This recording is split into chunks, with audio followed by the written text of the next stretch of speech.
waxaan ku daydayaa jacayl qalbigayga degay duqba igu kaa daro dadka adiga wada xigta wadnahan kugu daabaco adan dacad ku jeclahay adduunkiyo dahabkaya miyaan kugu doorsan kari dawada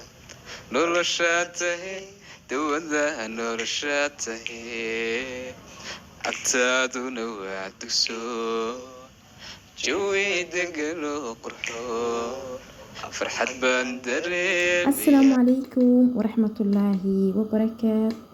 Maalin kaleeto wacan waa walaashiin iyo mar kaleete iyo qisadaheeni insha Allah. Haddii tahay markii kugu horeysay aad soo booqatay channelkayga fadlan waa noo codsi noo subscribe video like-guna aad buu muhiim u yahay videoga noo like gara haddii aad kartina sii share gara.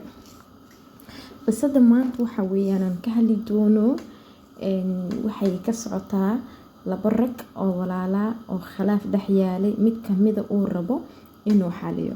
Qisadana waa qisad ka dhacday wadanka Urdun.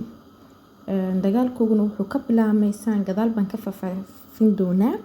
Waa shirkad ay ka shaqeyn jireen ay ku lahaayeen buu dagaalkoodu ka bilaabmay. Labada inamood ka barnaamijka wada rabo inuu walaalkii raali geliyo Axmed waxaa la yiraahdaa Maxamed Axmed Waliid xagga ka kaleetana lagu magacaabo Waliid Axmed Saalax. Khilaafka labadan walaalood dhex maray waxaa kamid ahaa inuu labada walaalood mid kamida uu xanuustay kadib markuu xanuun dheer maray inuu wadanka dibadiisa u saafiro sidoo dhakhtar u tago oo caafimaadkiisa u soo baaro.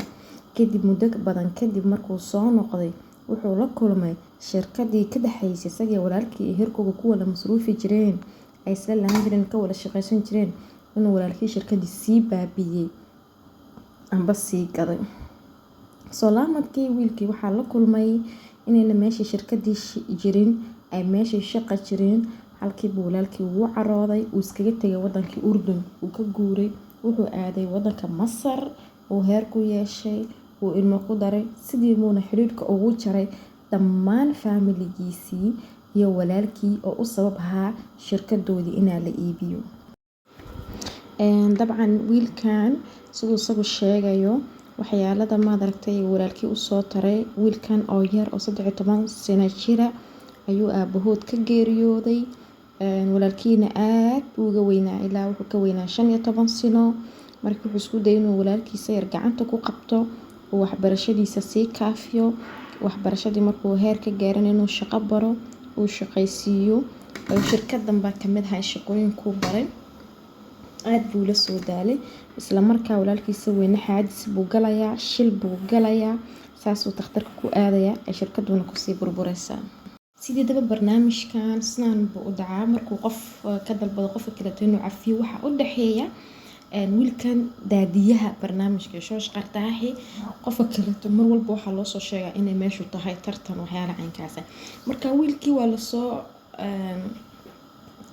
la soo casuumay uu himiday isla markuu walaalkii arkaba shock ba ku dhacay waayo muu filaneen ismuu lahayn walaalkaas oo adiguna hadeed ka go'day oo wadankii uga timiday oo caruur yeelato waxaad samaysatay oo intaas soo muddo oo sana isku dambeysay baa ka daba iman doona ismuu lahayn markiiba uu shoogay.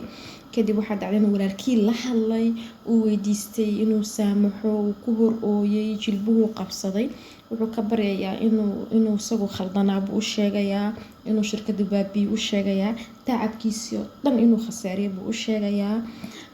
Almuhiim waqti badan kadib markay dadkii meesha joogay la dhex galay uu aad buu inankii weyn u qoyroonayaa walaalkiisa yar uu aabi markuu dhimanay ku dardaaray.